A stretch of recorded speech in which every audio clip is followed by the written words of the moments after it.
Assalamualaikum warahmatullahi wabarakatuh. Saudara-saudari sekalian, tawaf adalah salah satu ibadah yang paling agung yang bisa kita kerjakan di dalam Masjidil Haram. Banyak sekali hadis-hadis yang membahas tentang keutamaan tawaf.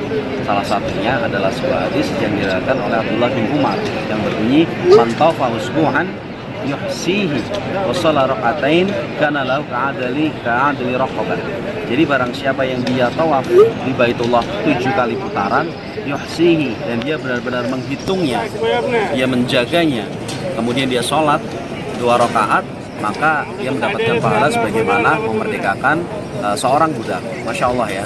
Kemudian ternyata ada beberapa jenis tawaf yang perlu kita ketahui sehingga kita betul-betul mengerti jenis tawaf apakah yang sedang kita kerjakan. Mau tahu bagaimana? Ikuti videonya.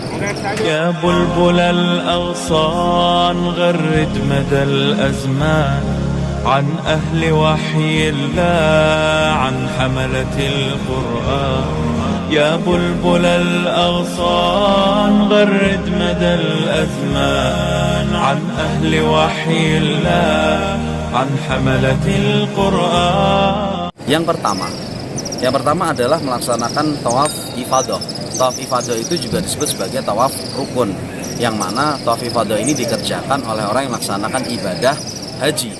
Pada saat tanggal 10 setelah rangkaian melempar jumroh, kemudian menyembelih hadiyu, dan juga mencukur rambut, seseorang mempunyai kewajiban untuk melaksanakan tawaf ifadah, yang mana tawaf ifadah ini adalah hukumnya rukun. Apabila seorang meninggalkan tawaf ifadah, maka seluruh rangkaian ibadah hajinya tidak sah atau batal, seperti itu.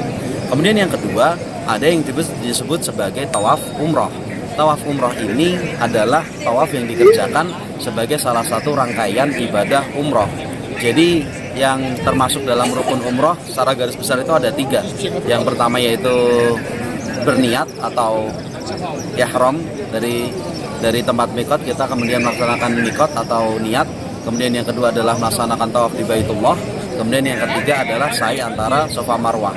Nah, di situ tawaf umroh ini merupakan salah satu hal yang nggak terpisahkan saat kita melaksanakan ibadah umroh. Yang mana kalau tawaf umroh ini kita tinggalkan, maka secara otomatis umroh kita juga batal. Kemudian yang ketiga ada juga yang disebut sebagai tawaf sunnah atau tawaf tatawwu.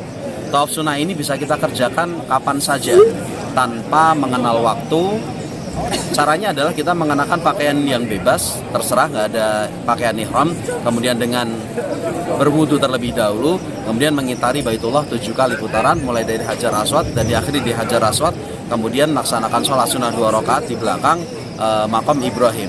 Nah, di situ disunahkan untuk memperbanyak berdoa setelah melaksanakan sholat sunnah tawaf, karena doa di belakang makam Ibrahim setelah sholat sunnah tawaf merupakan salah satu doa yang mustajab. Kemudian yang keempat ada yang disebut sebagai tawaf kudum atau the welcoming tawaf.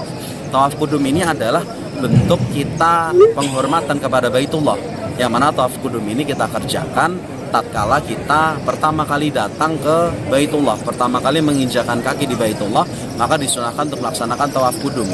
Berbeda dengan ketika kita datang ke masjid-masjid lain selain Masjidil Haram, itu disunahkan untuk melaksanakan sholat tahiyatul masjid.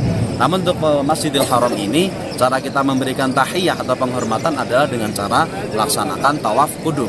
Nah, tawaf kudum ini bisa dibarengkan atau disertakan di dalam pelaksanaan tawaf umroh maupun pelaksanaan tawaf-tawaf yang lain. Jadi digabungkan dengan pelaksanaan tawaf kudum. Tawaf sunnah digabungkan dengan tawaf kudum bisa juga. Yang penting adalah itu dikerjakan pada saat momen pertama kali kita datang ke Baitullah.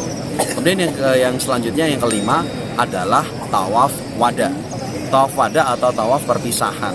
Jadi dalam hadis diterangkan umiron nas ayyakuna akhiru ahdihim bil bait illa annahu khufifa 'anil haid.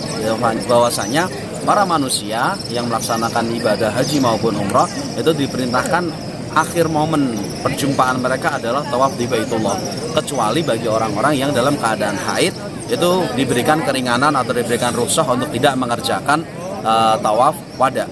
Adapun untuk ibadah haji, hukum pelaksanaan tawaf wada itu adalah wajib. Jadi kalau ditinggalkan itu akan dikenakan dam, jadi harus dikerjakan. Kecuali jika seorang wanita yang di situ dalam keadaan haid, maka nggak apa-apa tidak mengerjakan tawaf wada. Adapun untuk umroh itu hukumnya adalah sunnah. atau bahkan sebagian ulama mengatakan itu istihab atau lebih disenanginya.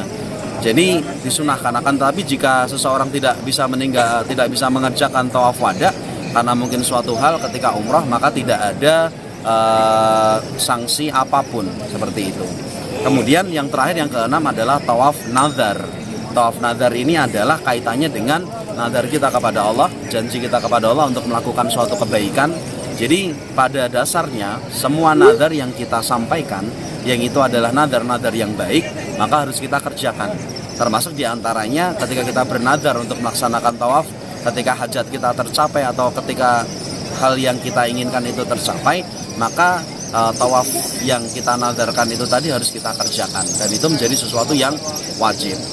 Itu tadi beberapa jenis-jenis tawaf yang bisa kita perkenalkan, semoga bisa memberikan manfaat. Barakallahu fikum. Assalamualaikum warahmatullahi wabarakatuh. Indah banget ya.